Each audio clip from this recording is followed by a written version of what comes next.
concepção é que o ônus da prova, como um encargo processual, ele talvez seja o ponto mais nevrálgico da atuação cotidiana em audiência dos juízes, advogados, membros do Ministério Público e todos aqueles que atuam no processo do trabalho. Eu não raramente percebo que as pessoas ganham ou perdem as suas causas, tendo ou não o direito vindicado por manejarem bem ou não tão bem o ônus da prova. Então, não são raras as hipóteses em que as pessoas ganham um processo sem ter nenhum direito, em razão do ônus, ou perdem tudo, tendo direito a tudo, por não entenderem ou não conseguirem, de alguma forma, se desincumbir do ônus da prova que lhes pertence. Então, quando me foi proposta a vinda aqui, e com esse tema eu achei mais do que interessante, porque esse é o nosso cotidiano, né? O juiz e o advogado que não manejam bem o ônus da prova, provavelmente têm dificuldade para atuar no processo de trabalho, em que as atuações são muito dinâmicas, né? Tudo acontece num piscar de olhos, numa audiência, num momento só, e de repente, quando a gente acorda, já acabou aquele momento, já passou a oportunidade, já está precluso, ou a prova já foi ou produzida ou não produzida, e não há o que faça retornar o tempo, né? Então, nós temos de ter uma aptidão muito grande para manejar o ônus da prova em audiência, porque tudo do nosso processo depende disso. Eu costumo dizer nas minhas aulas que o direito processual tornou-se tão ou mais importante do que o direito material, porque, como bem disse o colega, as probabilidades, porque a verdade real é uma ficção, a verdade é o que o processo estabelece como verdade, é uma verossimilhança, as pessoas produzem as provas daquilo que provavelmente tenha ocorrido. É muito difícil que todos se lembrem há muitos anos atrás do que aconteceu com riqueza de detalhes, especialmente numa audiência em que o clima é altamente hostil, formal, a testemunha entra, já se senta numa audiência com o ar-condicionado no último grau, todos de terno, o juiz já aponta o dedo para a testemunha, já ameaça prendê-la, né? E ainda querer que depois de tudo isso a pessoa se lembre há 10 anos atrás que horas ela almoçou, com quem, em que lugar e o que comeu, eu acho um tanto quanto irreal. Então, mais uma coincidência com meu colega, no sentido de que a prova está mais ligada a uma probabilidade fática, a uma verossimilhança, do que aquele velho brocardo da verdade real. A verdade real, ela tem cortes epistemológicos também completamente distintos, depende muito do olhar do observador, de critérios pessoais, passados, experiências de cada um. Duas pessoas, muitas vezes, na mesma relação, têm visões completamente distintas de um fato, sem que nenhuma delas minta efetivamente, mas são visões distintas por experiências de vidas distintas, né? Então, dizer que as pessoas, quando estão produzindo provas, estão em busca da verdade real, é desconhecer a realidade concreta. Muito provavelmente nós, como advogados e juízes, teríamos dificuldade para lembrarmos que almoçamos ontem ou hoje, né? Eu, por exemplo, não almocei, porque fiz a audiência de manhã para poder estar aqui à tarde. Nós trabalhamos em 2 juízes na vara em São Paulo, então não tinha oportunidade de acumular audiências num único dia. Então, o que eu consegui fazer foi trocar com a minha colega, fazer a pauta da manhã para poder estar aqui à tarde. E eu acho muito difícil que nós tenhamos, no nosso cotidiano corrido como é, lembranças de tempos próximos, né? Então, pretender que a testemunha se lembre de detalhes com muita riqueza, com muita especificidade, é ignorar a realidade da vida concreta, é ignorar o realismo jurídico aí das relações sociais. A reforma trabalhista, talvez um dos poucos pontos que eu considero que a reforma avançou para extirpar as dúvidas foi quanto ao ônus da prova. Ela não avança no sentido de ser uma novidade, porque essas perspectivas já estavam em legislações paralelas, como o Código de Processo Civil, o Código do Consumidor, e já eram aplicáveis ao processo do trabalho com algum grau de compatibilidade, mas ela encerra uma discussão de transporte, de cabimento hermenêutico, de integração jurídica. Então, quando o artigo 818 passa a internalizar as técnicas ou as teorias do ônus da prova, me faz parecer que nós estamos diante de uma maior segurança jurídica. A área trabalhista padece muito de segurança jurídica em 2 pontos muito específicos: previsibilidade e isonomia. O colega Maurício também citou a perspectiva das posições dos juízes que divergem em cada região. Isso é verdade. Cada unidade judiciária parece uma ilha isolada das demais. Cada juiz tem o seu próprio código, cada um age de uma certa maneira. Eu me pergunto algumas vezes, eu advoguei há muitos anos atrás, Como é que os advogados têm orientado os seus clientes com tantas inseguranças, porque depende muito de quem é o juiz do dia, de quem é o desembargador da sessão, se a pessoa está de férias, se ela está de licença, se a composição da turma é uma ou outra, porque a depender das pessoas, o direito muda. O que é inconcebível num Estado democrático de direito, em que as pessoas deveriam ter um mínimo de previsibilidade do agir social e processual, de modo, inclusive, a poder orientar os seus clientes a respeito de uma possível conciliação ou não, pautado no risco de uma derrota, de uma vitória. Hoje é absolutamente uma loteria, e essa loteria sustenta alguns anseios sociais. Para alguns nichos da sociedade, é interessante que nós tenhamos incertezas, porque a incerteza abre espaço para que certas circunstâncias completamente incorretas sejam imantadas por decisões que não conseguem efetivamente produzir provas. Então percebam como nós vivenciamos um momento jurídico muito diferente, muito difícil, né? Quem já advogou há mais tempo, quem se formou há mais tempo, nós temos provavelmente o mesmo tempo de formado, porque temos o mesmo tempo de advocacia, mas eu me formei próximo ao ano 2000, e nessa época, na faculdade, na universidade, nós estudávamos a lei e a doutrina. Hoje em dia, se você na universidade não der aula sobre jurisprudência, a pessoa sai da sala de aula completamente desinformada, né? Porque a lei, como texto, diz algo, a jurisprudência, como metatexto, às vezes vai no mesmo sentido, outras vezes no sentido completamente oposto da literatura, da gramaticidade da norma, né? Está aí a súmula vinculante 25, que veda a prisão do depositário infiel, enquanto o artigo 5º da Constituição prevê a possibilidade dessa prisão. Então, trabalhamos com textos e metatextos, numa perspectiva em que a lei não é a palavra final a respeito da norma jurídica, né? A palavra final a respeito da norma jurídica, quando houver, são as jurisprudências vinculantes. Por isso, em tempos de tanta insegurança, nós vislumbramos casos em que as pessoas, em idêntica situação de direito, e eu gosto de frisar muito isso porque matéria fática é sempre dinâmica, cada uma se resolve num sentido, porque cada um faz a prova num sentido, né? Mas não são raros os casos em que as pessoas, dentro da mesma perspectiva de matéria de direito, têm decisões completamente distintas. Como é que você explica para dois clientes que têm a mesma... São Paulo é muito comum, por conta da Constituição Estadual, falarmos sobre base de cálculo, de adicional de tempo de serviço, adicional de quinquênio, adicional de sexta parte, são matérias de direito, que deveriam ter solução única. Portanto, previsibilidade e isonomia. Sabemos como agir e sabemos que todas as pessoas que estiverem na mesma condição de direito terão a solução jurídica idêntica, porque assim o direito deve responder à sociedade. A ideia da autenticidade do agir, que o professor Tércio Sampaio Ferraz Júnior tanto nos descreve naquele livro de introdução à ciência do direito, ela parte de 3 grandes pressupostos, né? Identificar o direito, a partir da hora que nós somos capazes de identificá-lo, nós conseguimos categorizar o direito, então conforme o cliente narra o fato, nós já sabemos que tipo de código consultar. Principalmente nós da área trabalhista, né? Em que há uma confusão muito grande com a área previdenciária e outras afins, é muito importante que o cliente diga assim, eu tenho um problema trabalhista, eu não consigo me aposentar, ou eu não consigo receber seguro-desemprego, eu não consigo receber auxílio-reclusão, que não tem nada a ver com o direito do trabalho. Então, nós passamos a categorizar, né? Arquivo, abrir como direito do trabalho, previdenciário, civil, eleitoral, tributário, porque nós aprendemos isso durante 5 anos. A partir da hora que nós enquadramos qual é o código aplicável, qual é o conjunto de normas aplicável, nós passamos então a interpretar estas normas. E aí as escolas da exegese, começando com a escola da francesa e depois a dogmática alemã, que vai dizer da interpretação gramatical, sistemática, lógica, teleológica, finalística, histórica e evolutiva, restritiva, ampliativa, doutrinária, jurisprudencial, e vamos usando das ferramentas que a hermenêutica nos dá para finalmente ir para a terceira operação, que é a aplicação do direito. Então, identificar, interpretar e aplicar o direito, na visão da Revolução Francesa, era uma lógica quase matemática, em razão da subsunção, da aplicação do fato à norma. Em tempos em que a teoria da argumentação domina o direito, isso deixou de ser uma operação conhecível ou cognoscível muito rapidamente. A lei diz algo, nós interpretamos num certo sentido, mas temos que saber se os tribunais superiores, especialmente, estão interpretando no mesmo sentido ou não. Então vejam como nós criamos um senso muito inseguro do agir jurídico. Como é que nós orientamos os clientes? Como é que os clientes sabem qual é o nível de risco que eles correm numa demanda? É muito difícil.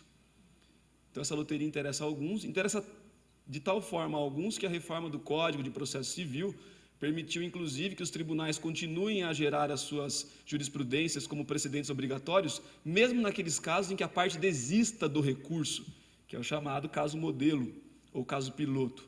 Quer dizer que o tribunal pode seguir uniformizando uma jurisprudência, mesmo que o recorrente desista do recurso. Por quê? Para uniformizar nichos em que as grandes corporações muitas vezes não têm interesse que a uniformização venha, porque é lógico, se uniformiza e ela é vinculante, não há espaço mais para aplicabilidade em outro sentido. Percebam o cipoal de circunstâncias em que nós estamos envolvidos. Daí, você perceber que o legislador inseriu no texto da CLT as teorias do ônus da prova, dá um certo alento, no sentido de que a aplicabilidade das teorias, então, não é uma escolha jurisprudencial aleatória, mas uma escolha legislativa, que a doutrina caminha no sentido de reconhecer a viabilidade e a jurisprudência provavelmente vai sedimentar um raciocínio de aplicabilidade, porque não há espaço doutrinário ou jurisprudencial para o sentido inverso. Tudo isso nos leva a uma circunstância de aprimoramento de segurança. Nós que operamos o direito do trabalho diuturnamente, nós temos uma missão muito importante com a reforma. Eu tenho a impressão de que o espaço que havia anteriormente para uma atuação inicial de carreira, para muitas carreiras na área trabalhista, vai se findar. A Justiça do Trabalho era a porta de entrada de muitas carreiras iniciais. A advocacia é um exemplo, né? Mas a docência também, a magistratura, em várias passagens, por uma falta de cientificidade ou de um maior aprofundamento nos estudos, isso vai acabar. A reforma trabalhista tende a gerar uma advocacia, uma magistratura, um Ministério Público, um sindicato, associações mais qualitativas. Isso vai exigir de nós mais empenho, mais tempo de estudo, mais cientificidade, melhores explicações no agir do nosso cotidiano. Aquelas teorias no sentido de que eu entendo assim, eu faço assim na minha unidade porque assim eu acho concreto, eu acho que isso tende a diminuir sensivelmente. Já estamos percebendo um filtro muito importante no número de ações e no número de pedidos dentro de cada ação. Isso tem indicado já um filtro muito maior lá na base. Eu tenho muitos colegas da advocacia ainda, e alguns me dizem que não é nenhuma questão de que o advogado vem optando por não entrar com ações. Os clientes é que não têm buscado a advocacia para reclamar as suas ações, com um certo temor do resultado, principalmente financeiro, que pode reverter contra o trabalhador, o que acaba afastando o trabalhador da justiça, sem resolver o conflito social. Eu acho um pouco perigoso, porque nós vamos empurrando a poeira para debaixo do tapete, as relações sociais não melhoraram substancialmente em nenhum sentido, quem descumpria continua descumprindo, quem cumpria continua cumprindo, as relações sociais são as mesmas, mas a justiça fecha as suas portas para discussões menos seguras, digamos assim.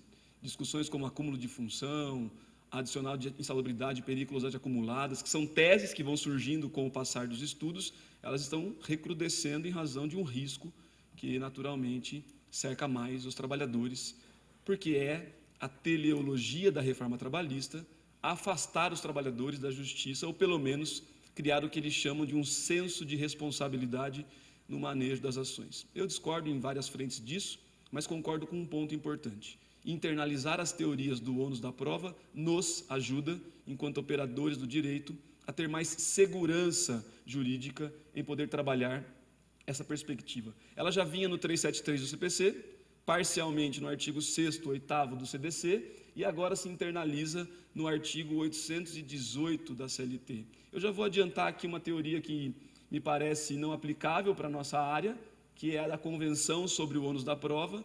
Há muita dissonância a respeito dessa teoria, porque seria um acordo processual, uma negociação processual a respeito do ônus, a quem caberia qual o ônus da prova, e me parece querer crer que, pela desigualdade social das partes, haveria pouco espaço para essa teoria.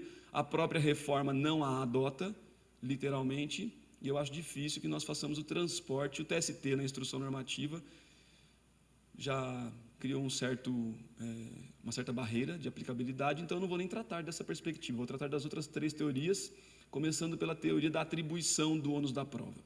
Quando eu falo em ônus da prova, eu falo de posicionamento processual. As pessoas se posicionam num sentido de privilégio ou se colocam num sentido de prejuízo à medida em que elas se desincumbem ou não de um ônus que lhe é atribuído. E percebam que toda vez que eu atribuo o ônus para uma das partes, eu coloco a outra parte numa perspectiva de prevalência, naturalmente. Porque se a parte que tinha o ônus não produz a prova, naturalmente a outra parte sai vencedora da ação. Então são as duas faces da mesma moeda. Lembrem, por exemplo, nos casos de justa causa, em que há uma discussão muito severa a respeito de quem deve fazer a prova, mas me parece que, como decorrência natural do princípio da continuidade da relação de emprego, a dispensa sem justa causa é a que é presumida. Portanto, gera uma presunção relativa em favor do modelo de rescisão mais adequado para o trabalhador. Ônus, então, da justa causa para o empregador. Então, se precisar fazer a prova de forma oral, começa-se pelas testemunhas do empregador.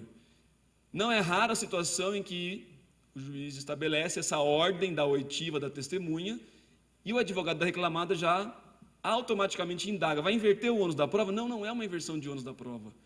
Esse é o grande mistério, né? A teoria da atribuição do ônus da prova, e ela se chama teoria da atribuição por um motivo muito claro, foi a lei quem atribuiu esse ônus para cada uma das partes. E em sendo uma atribuição da lei, ela é a forma de distribuir o ônus mais segura que nós podemos tratar. Por quê? Porque os atores sociais e processuais já entram na lide, já entram na demanda sabendo mais ou menos de quem é o ônus da prova.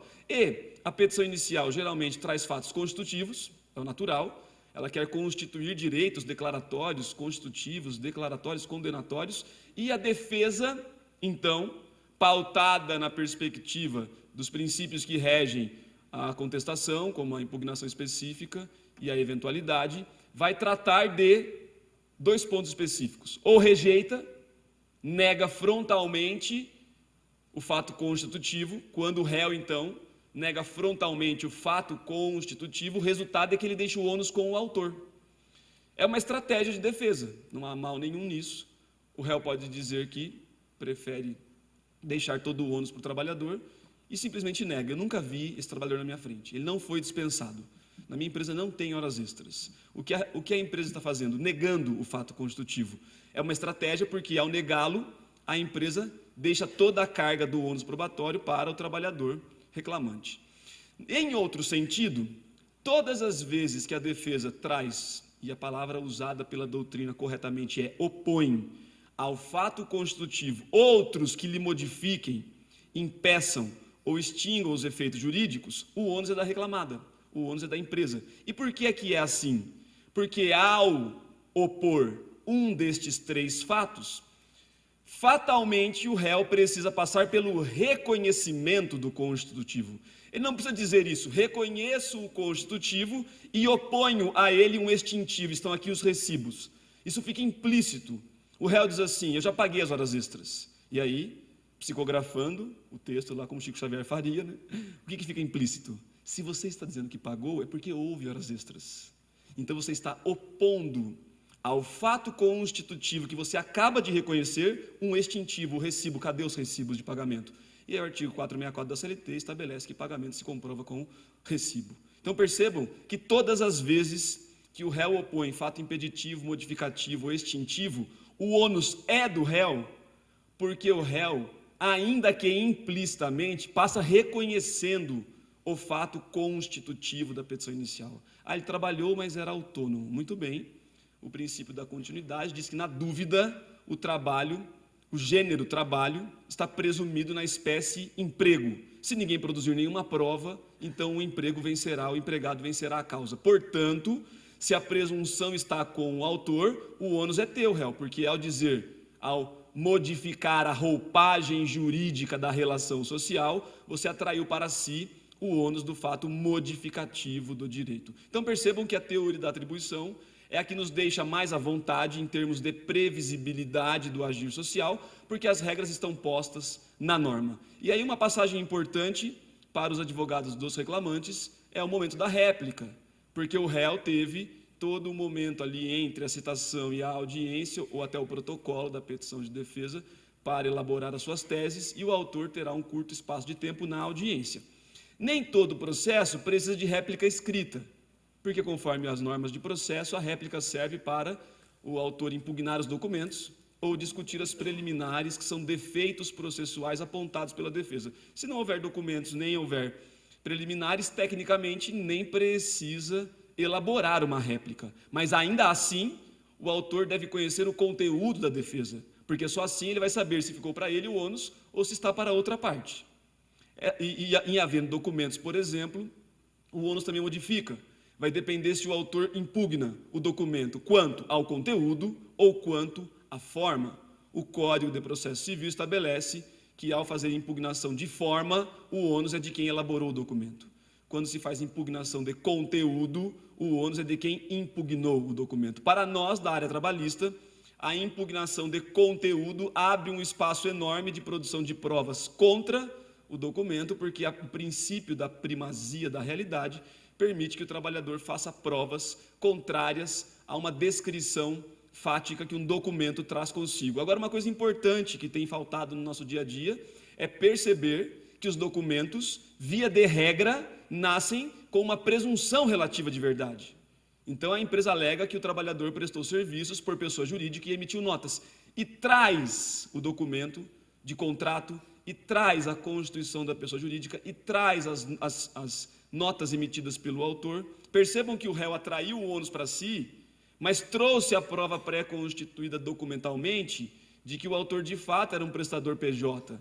Então a reclamada trouxe o ônus, já se desincumbiu inicialmente do seu ônus, agora ao trabalhador cabe a contraprova contra os documentos, tentando fazer emergir a primazia da realidade. São perspectivas que, para nós, da área trabalhista, tem mais abertura do que para o processo civil, que tem uma dificuldade maior de trabalhar a ideia de fazer provas contra os documentos. Também cabe, mas com uma burocracia um pouco maior, em casos mais específicos. Para nós, não. Para nós, como nós já sabemos, que a relação material é formada de uma perspectiva em que o empregador é quem produz os documentos, é ele quem guarda e ele quem traz os documentos se e quando lhe interessar. Então há um espaço maior. Nós ficamos com a prova mais insegura de todas, que é a testemunha. Como bem disse o Maurício, é muito difícil. Nós passamos talvez 90% dos nossos tempos como advogados e juízes tentando descobrir quem mente e quem fala a verdade. Depois, aplicar o direito em si nem me parece tão dificultoso. Nós temos uma certa facilidade pela prática e pelo cotidiano com que isso ocorre nas nossas vidas. Nós vivemos, respiramos o direito do trabalho. Então, nós temos mais dificuldades nessa questão deontológica do dever ser, da aplicabilidade do direito, mas nós passamos um tempo bastante razoável das nossas vidas tentando descobrir quem fala a verdade e quem mente. Quem traz o fato mais ou menos como ele ocorreu, ou quem tenta omitir ou modificar a verdade dos fatos. Então, o nosso papel hoje tem sido mais de descortinar a verdade para depois aplicar o direito, do que aplicar o direito propriamente dito. Acho que o menor tempo, o menor espaço de tempo do processo é discutindo direito. O maior espaço de tempo é discutindo se o fato aconteceu ou não e como aconteceu. Esse talvez seja o nosso maior calcanhar aí, nosso calcanhar de Aquiles, em razão da insegurança, porque as testemunhas aprenderam a vir ao processo e falaram que precisa, né? Esse é o grande problema, das duas partes. Não tem almoço grátis, não é um colégio de freiras, né? Todo mundo tem culpa. Tem culpa o advogado, tem culpa o juiz, tem culpa o Ministério Público, tem culpa o sindicato, tem culpa as pessoas, porque é da cultura do povo faltar com a verdade. É uma cultura enraizada na nossa sociedade. Porque não fosse isso, nós faríamos o triplo de produção de processos no nosso dia a dia, porque economizaríamos muito tempo. Eu tive um problema grave na corregedoria, porque numa certa circunstância, e era um caso de uma confecção, e a reclamante tinha 79 anos, a reclamada 77 e as testemunhas 80. O que você espera quando você lida com pessoas nesse estágio já tão amadurecido da vida? Que as pessoas sejam sinceras. Há muito pouco a perder quando você já tem uma vida toda plena, família formada, filhos, netos, né? Então você espera o quê? Mais honestidade dessas pessoas. Você espera mais sinceridade, e foi o que eu esperei. Talvez a culpa tenha sido mais minha do que das pessoas, mas a discussão era hora de almoço. E de repente, a testemunha da reclamada falou: o almoço era de 20 minutos. E a da reclamante fala: não, a da reclamante era 20 minutos, a da reclamada era 1h20. Eu achei que eu pudesse ter entendido errado a 1 hora. E coloquei as duas para acarear. Falei: houve algum erro de dicção? Porque alguma de vocês disse 1h20, a outra disse 20, e eu quero saber qual é o certo aí. E as duas ali, duas senhorinhas, já cabeça branca, né? Com aqueles vestidinhos de vó, já de crochêzinho, parece advogado trabalhista com gravata de crochê, né? E as duas, assim, numa cara de pau, uma disse, não, era só 20 minutos mesmo. A outra, não, era 1h20 todos os dias. Mas vocês almoçavam juntas? Sim, todos os dias. Falei, meu Deus, então não é mais uma perspectiva social? Aí eu falei, não é possível isso. E aí a cariação foi se estendendo, acho que eu errei em estender demais a cariação, né? E chegou num dado momento em que ficou insustentável. E aí eu expressei de forma, talvez até desrespeitosa, mas eu disse, vocês são duas velhas mentirosas. E no frigir dos ovos, eu julguei o processo pelo ônus e fui para a corregedoria responder por que eu havia ofendido aquelas duas senhoras. Bom, eu como tenho muito pouco estômago para ser processado, eu acho que eu fui autor ou réu de ação 0 vezes, e de repente estava eu lá na corregedoria tendo que responder, e o pior de tudo, eu não poderia mentir, porque eu estava condenando a postura daquelas duas, e de repente eu ia ter que dizer que de fato eu chamei as duas de velhas e de mentirosas. Só que a Corregedoria de São Paulo, TRT, ela tem um sofá de espera, né? Um sofá só, com 3 lugares. Uma senhora sentou numa ponta, a outra na outra ponta, sobrou um meio para mim. Aí eu falei, agora elas estão me provocando, essas duas, eu vou bater nelas, né? Aí eu sentei e demorou um pouquinho para a corregedora atender, estava com um outro problema lá dentro, e fomos conversando nós 3, né? Daí ela falou, você não tem mãe não? Eu falei, tenho. Tenho pai, tenho mãe, tenho vó. Aí eu já saí da audiência arrependido. No mesmo dia eu saí arrependido porque elas estavam erradas, mas aí quando você exagera, você perde a razão. Aí eu pedi desculpas, falei, olha, eu acho que eu falei de um modo incorreto, eu acho mesmo que uma de vocês mentiu. Aliás, eu acho, não, eu tenho certeza que uma de vocês mentiu, mas acho que me expressei mal, chamá-las de velhas e de mentirosas, eu queria me desculpar pela forma de tratar, não pela desconfiança da mentira, porque a mentira é certa. Elas, mas você ofendeu a gente, nós ficamos ofendidas, não sei o que lá. Bom, e aí passou meia hora, conversamos, a velhinha já contou que tinha 3 netos, a outra tinha 4, perguntaram se eu tinha filha, se tinha esposa, e fomos conversando, entramos na sala da corregedora, eu já estava branco, gelado e tremendo, né? A senhorinha falou, nós vamos retirar a queixa. Aí a corregedora disse, como assim? Não, nós estamos satisfeitos, nós conversamos lá fora com ele, já entendemos qual era a situação, o mal entendido foi resolvido, nós queremos abrir mão da representação. Pode? A coisa falou, pode. Aí resolveu-se desta forma. Saíram as duas e vem a corregedora e pergunta para mim, mas afinal, você chamou elas de velha mentirosa ou não? Eu falei, estou obrigado a responder isso. Ela, não, já está encerrando, então eu prefiro não responder, para não ter que mentir, eu prefiro não responder. Ela sacou que eu tinha falado, óbvio, né? Se ela assistir esse vídeo vai saber agora que eu falei de fato. Mas por quê? Porque 13 audiências por dia, todos os dias, 12, não dá. Tem uma hora que você fala, gente, não é possível que as duas estão falando a verdade. Não tem como, é insustentável. Todos os dias, então nós passamos muito tempo do nosso dia a dia tentando ali achar um fio de verdade em algo que alguém diz, né? Tem uma desembargadora de São Paulo, a doutora Leila Chavichuk, ela tem uma tese que se chama Sorriso da Mona Lisa. E ela fala que dizer demais a verdade também parece ser mentira. Quando a pessoa sabe demais o fato do outro e não sabe de si próprio, né? Está na cara que é um teatrinho montado ali para o caso concreto. Então são sacadas, o doutor Maurício disse bem aqui, são sacadas que o inquiridor vai trabalhando e vai aprendendo e vai se habituando de tal modo que em algum momento ele consegue sacar mais ou menos quem tem mais condições de dizer a verdade ou não, mas no fim, até o juiz na sentença mente porque diz que concordou mais com uma ou mais com outra, e no fundo você fica mais na dúvida do que os advogados, do que acho que até o advogado quando ouve uma testemunha, tem testemunha que é tão boa que você fala, gente, é verdade isso. Não é possível que essa é mentira, né? Porque tem gente que tem poder de convencimento. Então a teoria da atribuição do ônus da prova, ela permite que nós tenhamos a consciência de sabermos desde sempre a quem pertence o ônus. A teoria da inversão do ônus da prova, ela também tem aplicabilidade ao processo do trabalho. A súmula 338, inciso 3º, já dava um indício disso, na questão dos cartões de ponto britânico, lembram disso? Os cartões de ponto com horários invariáveis não são válidos, invertendo-se o ônus da prova. Por que a súmula 338 usa a expressão inverter? Porque a reclamada diz, a jornada é a dos cartões, está aqui os cartões de ponto, ela se desincumbe do ônus. Então ela traz o documento que comprova o quantitativo de jornada. Tecnicamente, o ônus seria do trabalhador de fazer prova contra o conteúdo do documento. Mas, quando esse cartão chega lá com uma feição muito invariável, entra numa perspectiva que o Miguel Reale chamava de presunção do ordinário. Será que é ordinariamente presumível que alguém trabalhe das 7 às 5, 7 às 5, 7 às 5, 7 às 5, 7 às 5, invariavelmente a vida inteira, 10 anos? Não. Então, Miguel Reale dizia, a presunção do ordinário está quebrada, Você pode até fazer prova disso, mas o extraordinário é que se comprova, o ordinário se presume. Então, o seu cartão muito certinho, eu presumo que ele foi montado para o processo, ou montado para não ter horas extras. Inverto o ônus da prova reclamada, que passa a ser seu. De repente, nós passamos a lidar com o quê? Cartões de ponto assim, 71, 72, 73, 74, 75. 71, 72, 73, 74, 75. 71, 72, 73, 74, 75. E o TST tem acordos dizendo, o cartão de ponto com variações invariáveis é tão invariável quanto invariável. Nós chegamos a uma raia da loucura de ter de dizer coisas, parece recurso no STF, né? Agravo regimental em agravo de instrumento e recurso extraordinário de agravo de instrumento de ação originária TRT-DF. Você nem sabe de onde começou o processo. É igual o cartão de ponto, mas o TST só quer dizer o seguinte, toda segunda 71, toda terça 72, toda quarta 73 é mais extraordinário do que todo dia 7 horas. Não vale. Não está na súmula essa perspectiva, né? Mas tem acordos dizendo a variação invariável, toda segunda 71, é tão invariável quanto invariável, não vale. Percebem como quebra a lógica do ordinário? Então nós já temos exemplos de inversão do ônus da prova, e tem uma outra passagem que eu acho bastante sugestiva também, são os casos de assédio sexual.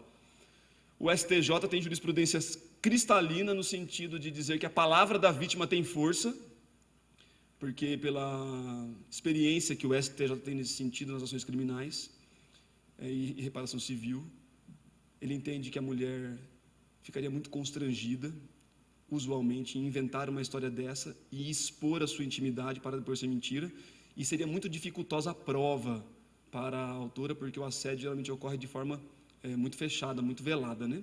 Então, o STJ tem posição dizendo que a palavra da vítima vale, inverte-se o ônus da prova diante da hipossuficiência da assediada em fazer tal prova. E aí, parafraseando aqui um conterrâneo de vocês, professor Manuel Antônio Teixeira Filho, nas hipóteses de inversão do ônus da prova, qual foi a maior crítica que surgiu? A ideia da prova do fato negativo. Como é que eu provo um fato negativo, que é a prova diabólica, que é o nihil, o não ato, o não fato? Então, o Manuel Antônio diz, ninguém vai fazer prova de fato negativo. Nós vamos fazer prova da carga positiva do fato negativo. E com isso gerar a presunção do ordinário e julgar por indícios, porque fato negativo não se comprova, a prova é impossível mesmo.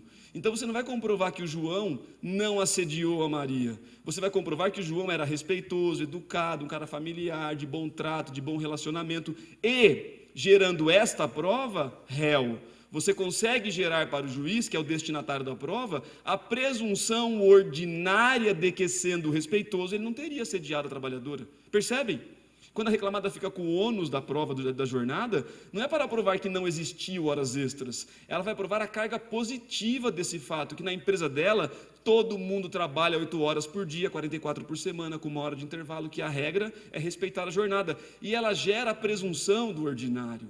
E diante de ausência de prova, o indício serve para julgamento como caminho de prova, no sentido de que o ordinário se presume e o extraordinário se comprova. Se eu gerei uma sensação de ordinário, então a reclamada se desincumbiu validamente do seu ônus, está comprovado que o João era respeitoso, está comprovado que na minha empresa a jornada sempre foi no limite regular. Percebem que na inversão do ônus, o réu não pode voltar a sua atenção para uma perspectiva de prova do fato negativo, é impossível, né? Se ninguém viu o fato, como é que vai provar que nunca assediou? Percebe? O Maurício citou bastante súmula do STJ aqui, jurisprudência, e essa passagem do honorário é perfeita. O STJ está cheio de jurisprudência que nos serve. São assuntos pouco debatidos na nossa área ainda, que ainda terão construção jurídica própria, mas que, como já há um adiantado bastante razoável de julgados no STJ, nos servem. Então, outro exemplo que eu gosto de citar é esse do assédio sexual, em que também há uma inversão do ônus em razão da palavra da vítima. O STJ tem postura muito clara nesse sentido. E no dia a dia, quem já passou por uma ação de assédio sexual sabe o quão constrangedor é para uma mulher se expor para o juiz, para os advogados, para as testemunhas, para a outra parte. E usualmente, então, o ônus se inverte. São raríssimas as hipóteses em que eu acho que o ônus deve inverter. Por quê? Porque gera insegurança, né? Agora tem uma coisa importante na teoria da inversão. Sabe o que é? Eu primeiro preciso atribuir para depois inverter, porque inverter significa mudar de lugar. Eu preciso saber em que lugar estão os encargos do ônus da prova para daí poder inverter, certo? Não são situações cotidianas. Se alguém tiver algum outro exemplo, vai ser um prazer ouvir, mas são muito poucas as hipóteses em que nós vivenciamos a inversão do ônus da prova justamente por ela ferir a regra do ordinário, a regra da previsibilidade do agir. E a última teoria que eu vou tratar é a da distribuição dinâmica. Doutor Maurício, eu vou lhe dar mais 3 minutos. Tá bom, eu encerro em 2h59. A ideia da distribuição dinâmica ela já estava descrita no livro do professor Amaury Mascaro Nascimento há muitos anos, como uma teoria chamada de aptidão para a prova. Na distribuição dinâmica não se parte de nenhum pressuposto pré-estabelecido. A ideia é de que o juiz vai dinamicamente avaliar quem tem mais condições de produzir qual prova e, a partir disso, atribuir o encargo probatório para a parte mais apta. Então, vejam que enquanto a inversão está pautada dentre um dos seus critérios na hipossuficiência de produzir a prova, na dificuldade, a da distribuição dinâmica está invertida, ela está na perspectiva da maior facilidade de produzir essa prova. Distribuição dinâmica eu não me recordo uma vez, nem como advogado, nem como juiz de ter visto. Para o processo civil, talvez seja mais comum, porque um pedido, 2 pedidos, né? Agora, nós temos aqui a ação de A a Z, A linha, Z linha. Aí você vai distribuindo dinamicamente, já passou o dia inteiro só distribuindo dinamicamente, né? Então, aí ficou uma parte para o autor, uma parte para o réu, e depois, no fim, você ouviu primeiro as do autor, depois as do réu, deu na mesma. Então, ações com 1 pedido, com 2 pedidos, talvez seja mais razoável. Ações com acumulação objetiva muito grande, fica difícil de fazer distribuição dinâmica. E nas duas perspectivas finais, inversão e distribuição dinâmica, o juiz deve observar 3 passos essenciais. O primeiro deles é o de avisar as partes de que vai inverter ou de que vai distribuir dinamicamente. Sabe por quê? Fere o senso do ordinário. O que as pessoas esperam do ônus da prova não vai ser aplicado. Então, eu preciso avisar as partes. Em seguida, eu preciso fundamentar o porquê eu estou invertendo ou distribuindo dinamicamente. E, por fim, eu preciso oportunizar. O colega Maurício já falou, inclusive, com remarcação da audiência, se for o caso, para não gerar cerceamento de defesa. Percebam que nós, quando estamos diante de perspectivas que não eram o ordinário, nós ficamos usualmente surpreendidos. Não pode haver surpresa. Processo não é como aqueles filmes americanos em que a testemunha entra aos 48 do segundo tempo dizendo que viu quem matou o Det Reutemann. No Brasil, não é assim que funciona. As coisas precisam estar minimamente previsíveis para as duas partes, sob pena de ferir o contraditório, a ampla defesa e a ampla produção de provas. Daí a necessidade de avisar, fundamentar e oportunizar a parte que ficou com o encargo do ônus da prova de se desincumbir dele, sob pena de nulidade. Tem muitos casos em que aconteceram, na sentença, olhando bem aqui, era caso de inverter, inverte e julgo, não pode. Você inverteu, contra a ordem natural dos fatos, não deu prazo para a parte se desincumbir do ônus, então, nulo. Então, é muito importante ter par e passo cada um dos elementos do ônus da prova. O tempo é curto, ainda me estendi um pouco, porque o evento disse que teria um tempinho a mais, então me desculpo por ter passado do tempo. Queria renovar o agradecimento, a oportunidade para um público tão seleto em terra de Dalegrave, de Manuel Antônio, são paulistas, né? É uma missão inglória, falar para um público tão seleto dentro de uma instituição como a PUC, né? Que é uma das melhores universidades do mundo. Então, renovo aqui o meu agradecimento, os parabéns, Dr. José Lúcio Gulombi, que mais do que merecidamente recebe essa homenagem nesse congresso, e agradecer especialmente ao meu amigo Daniel pela deferência, pelo convite, pela oportunidade. Eu sei que ele conhece 1 milhão de professores que poderiam estar aqui hoje e teriam vindo com o maior prazer a pé, se pudessem, né? Porque aqui é sempre uma casa muito respeitosa, e para mim é um orgulho muito grande poder ter vindo aqui, ter falado sobre esse assunto que é tão polêmico e tão atual para nós. Muito obrigado, tenham um ótimo evento e uma boa tarde.